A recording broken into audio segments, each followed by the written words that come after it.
అరిసెలు తయారీ విధానం. 1 కిలో బియ్యం పిండికి 3/4 కిలో బెల్లం తీసుకోవాలండి. బెల్లాన్ని ఇలాగా కరగపెట్టేసి వడకట్టేసుకోవాలి. దీనివల్ల ఇందులో ఉన్న చెత్త చెదారం అంతా వచ్చేస్తుంది. పాకం ఇప్పుడు చూడండి, మనం నీళ్ళలో వేసి చెక్ చేసుకుంటే ఉండలాగా అయిపోతే పాకం రెడీ అయిపోయినట్టే. సో ఇందులో రెడీ అయిపోయింది పాకం మనకి. ఇందులో నువ్వులు వేసేసుకొని కలుపుకోవాలి. అరిసెల్లోకి నువ్వులు బాగుంటాయండి. తడి బియ్యాన్ని పిండిని ఇలాగ జల్లి చేసుకున్నాం కదా, దీన్ని కొద్దిగా వేసుకుంటా ఉండలు కట్టుకుంటా కలుపుకుంటూ ఉండాలి. ఇది చలిమిడి ముద్దలాగా గట్టిగా అయిపోయే వరకు మనం కలుపుకుంటూ ఉంటే చక్కగా మనకి పాకం రెడీ అయిపోయిందండి. చూడండి, ఇలాగ అయిపోయింది రెడీగా. సో ఇది మనం స్టవ్ ఆఫ్ చేసేసుకొని కొద్దిగా నెయ్యి కూడా వేసి బాగా కలిపేసుకుంటే ముద్ద రెడీ అయిపోయింది.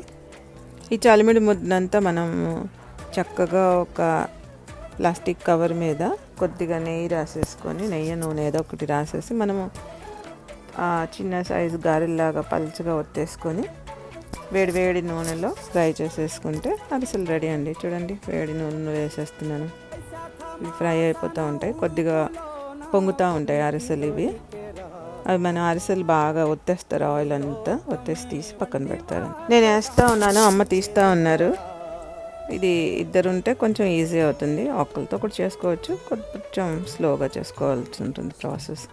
నా దగ్గర అరిసెలు ఒత్తేది ఏం లేదు, అమ్మ గరిటెతోనే ఒత్తేస్తున్నారు రెండు పెట్టేసి. ఈ అరిసెలు చేయటం చాలా ఈజీ, మీరు కూడా ట్రై చేయండి. చూడండి ఎంత బాగా వచ్చేస్తున్నాయో. కొంచెం ఓపిక్గా చేసుకుంటే చక్కగా మన ఇంట్లోనే హెల్దీ పిండి వంటలు తయారు చేసుకోవచ్చు. పిల్లలకు కూడా ట్రెడిషనల్ పిండి వంటలు రుచి చూపించినట్టు ఉంటుంది, వాళ్ళకు కూడా తెలిసినట్టు ఉంటుంది మన వంటకాలు అవి. ఇలాగే నెమ్మదిగా గారెల్లాగా చేసేసుకొని ఒక్కొక్క వాయి వేసుకొని తీసుకుంటూ ఉండాలి. చూడండి, కిలో పిండికి చాలా అరిసెలు వస్తాయి. చక్కగా ఇంటిల్లిపాది తినచ్చు.